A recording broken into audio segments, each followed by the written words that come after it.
Selanjutnya yaitu penyampaian materi oleh narasumber.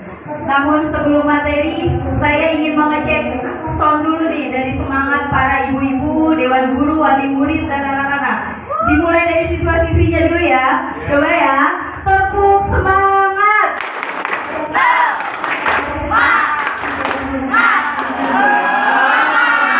Oke, sekarang Bapak Ibu dewan guru beserta wali murid jangan mau kalah semangat dengan anak-anaknya ya. Siap Bapak Ibu? Oke, 1, 2, 3, tepuk semangat.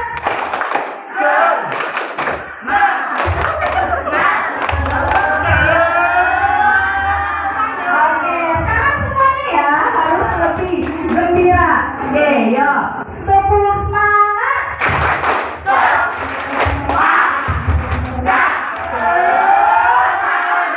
Oke, berarti sudah siap semua untuk mendengarkan materi pada hari ini. Dimohon kepada para siswa-siswi akan disampaikan oleh Bapak Muhammad Daryono Tuagia SPD. Kepadanya dipersilakan.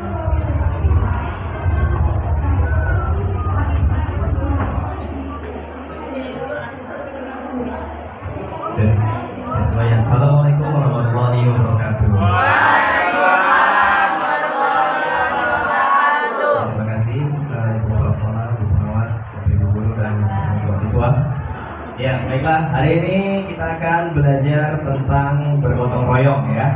Semuanya, selamat pagi. Oke, cuma selamat paginya beda ya. Jadi selamat paginya pagi, luar biasa, tetap semangat. Oke, ya sekali lagi ya. 3. Oke, siap. Selamat pagi. Luar biasa. Semangat. Oh, belum semangat. Sekali lagi ya. Selamat pagi. Luar biasa. Ya, ada kebalik-balik ya kawan-kawan. Ya, sebelumnya terima kasih untuk waktunya hari ini. Jadi kita akan belajar yang namanya gotong royong. Yang mungkin Bapak Ibu semua di sini sudah paham dan anak-anak juga sudah pernah dengar apa itu gotong royong ya. Nah, gotong royong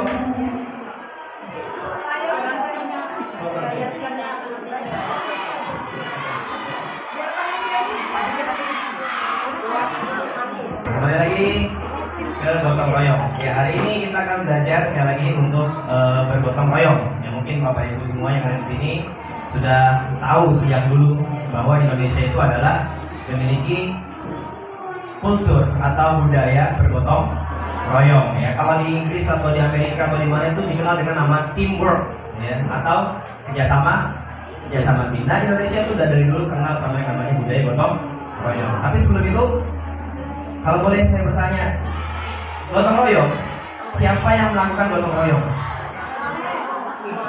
Siapa yang melakukan? Semua apa nih? Semua orang, semua masyarakat. Bahkan hewan bergotong royong kan? Ya, hewan bergotong royong seperti contohnya semut, ya, dan lain-lain. Kenapa begitu?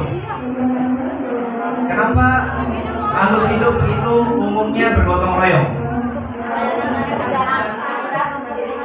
Yang berat menjadi ringan, yang ringan menjadi berat.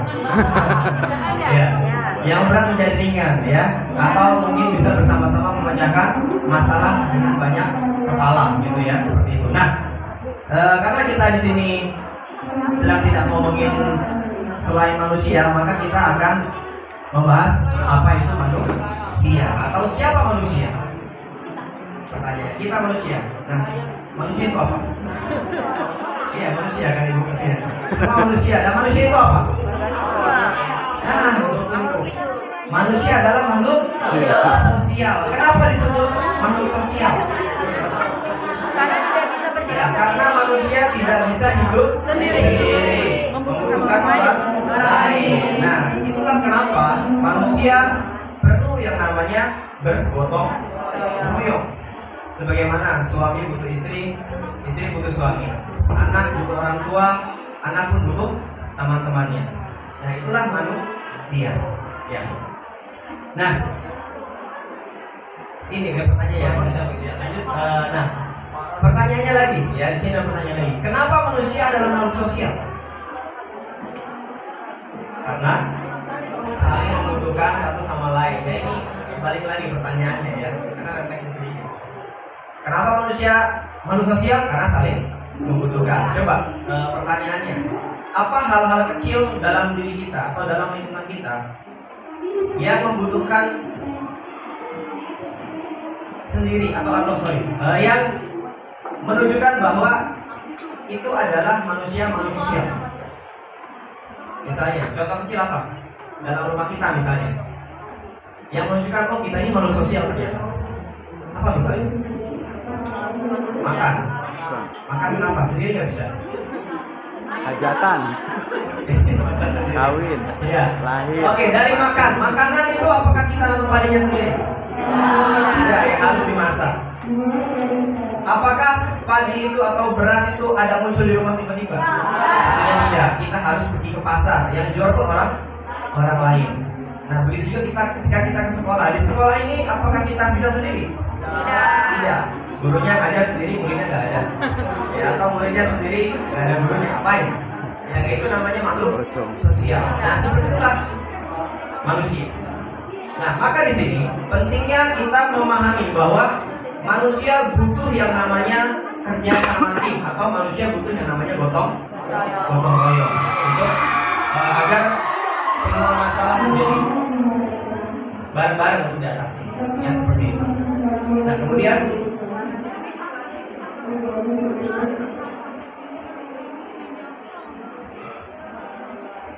ya, semangat gotong royong ini perlu kita tanamkan dalam diri kita ya. Dan gotong royong itu adalah sebuah semangat yang tadi kembali lagi kepada semangat tradisional Indonesia.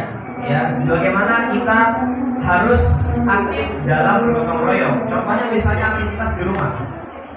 Dalam lingkungan rumah itu gotong royong yang kita tahu ya pertama biasanya anak suruh nyapu, ibunya nyuci piring. Kita cuma hidup satu sendiri nggak punya tetangga. Ya tentunya punya tetangga. Nah kalau punya tetangga berarti gimana gotong royong kita sama tetangga biasanya? Ya hajatan, saling membantu misalnya ya. Apalagi ada yang sakit dijenguk atau mungkin dibantu ke rumah sakit kalau nggak ada yang lain seperti itu ya. Meninggalkan gotong royong. Nggak punya teman, ya. Terus apa lagi? Nggak peduli. Nah, itulah mulai mengikis dimensi-dimensi dari gotong royong. Maka gotong royong itu punya dimensinya. Ada 3 dimensi gotong royong yang harus kita tanamkan dalam diri kita. Ya, ada yang pertama, yaitu kolaborasi. Nah, ini adalah dimensi bagaimana kita berkolaborasi terhadap orang lain. Ya, ketika misalnya orang tua berkolaborasi dengan bapak ibu guru untuk bagaimana bisa mendidik anak-anak kita, ya itu namanya kolaborasi, saling peduli, ya seperti itu, berkolaborasi. Kemudian ada kepedulian, yaitu dia adalah penyempurnaan dari sikap gotong royong. Bagaimana kita bisa bergotong royong kalau kita tidak peduli, seperti itu ya. Jadi, misalnya lingkungan kita kotor, ya udah ya, saling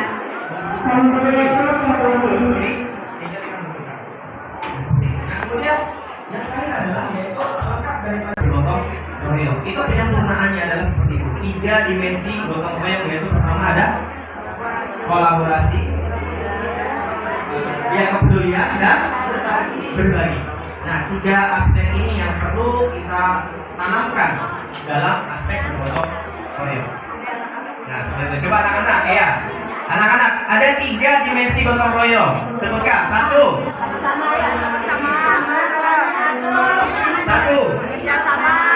Kerjasama. 2.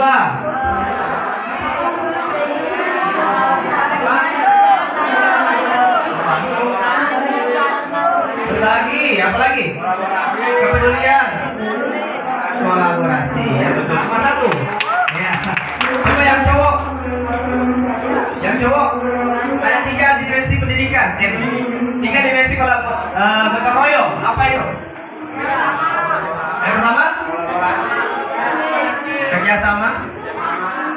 Yang kolaborasi. Terus kepedulian. Yang ketiga, lagi. Ya, 3 aspek ya. Seperti itu. Ya. Nah, jadi perlu kita ketahui bahwa belakangan ini budaya kolaborasi kepedulian berbagi itu sudah mulai pudar karena adanya mulai individualisme ya, apa bahasanya? Mulai merasa udahlah urusan dia belajar. Belum. Iya. Oh ya, ini kelewatan. Ya, nah ini kita akan coba ya. Jadi satu tambahan lagi bahwa kita berkolaborasi karena ini ada temanya gerakan perilaku ramah lingkungan. Jadi untuk memelihara lingkungan butuh yang namanya kerja sama. Ya tidak bisa misalnya 10 orang menanam satu pohon, misalnya merawat satu pohon, ya kalau pohonnya mati atau tidak peduli ya cuma satu pohon, sementara manusianya banyak. Ya maka butuh bantuan tangan manusia yang lain. Ya seperti itu. Maka seperti itulah bentuk gotong royong bisa kita terapkan dalam semua aspek atau semua lini dalam kehidupan kita. Ya seperti itu. Nah, ya oke. Jadi ini ada request ya untuk praktik ya. Oh rencana ya salah. Ayo ya. Praktik kelompok gotong royong. Nah kita akan coba membuat praktik ya bersama bapak ibu guru dengan anak-anak. Kita akan buat 8 kelompok, di mana kelompok ini ada satu kelompok ada mewakili dari orang tua dan dari guru. Kemudian siswanya ada berapa? Oh siswanya nanti yang belajar. Oh iya, jadi 88 ya, jadi satu kelompok satu. Dan kita akan mencari masalah ya. Jadi kita akan mencari masalah karena manusia itu penuh masalah. Jadi kita akan mencari masalah di mana masalah itu yang bisa kita lakukan dengan cara bergotong royong. Masalah datang sendiri. Ya seperti itu. Nah, gimana mau cara mau hitung aja? Oh iya, ibu maaf bisa berhitung nanti kita akan coba lagi supaya angka ya. Ya, 1, 2, 3, 6, 7, 8. 1, 2, 3. Ya.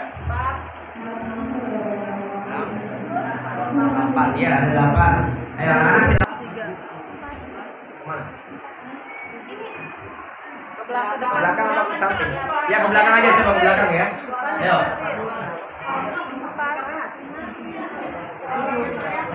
Depan. Cuma sampai 8.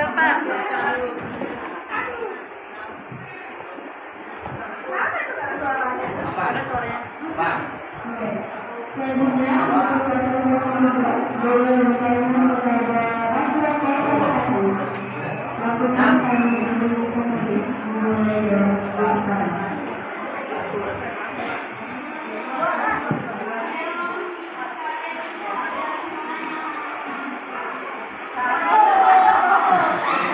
Jangan 9, kelompoknya ada 8.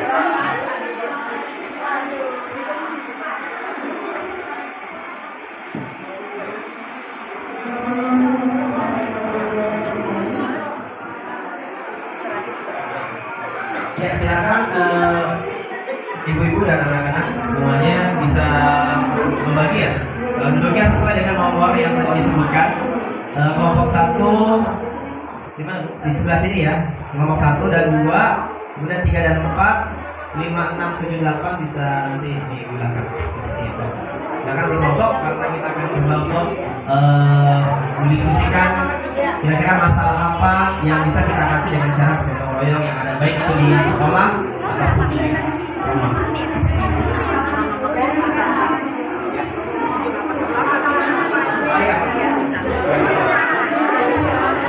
Ya, jadi nanti silakan bisa dicari permasalahan apa saja yang bisa diatasi, terutama kerjasama antara sekolah dan rumah, seperti itu ya, dari orang tua maupun dari ibu-ibunya.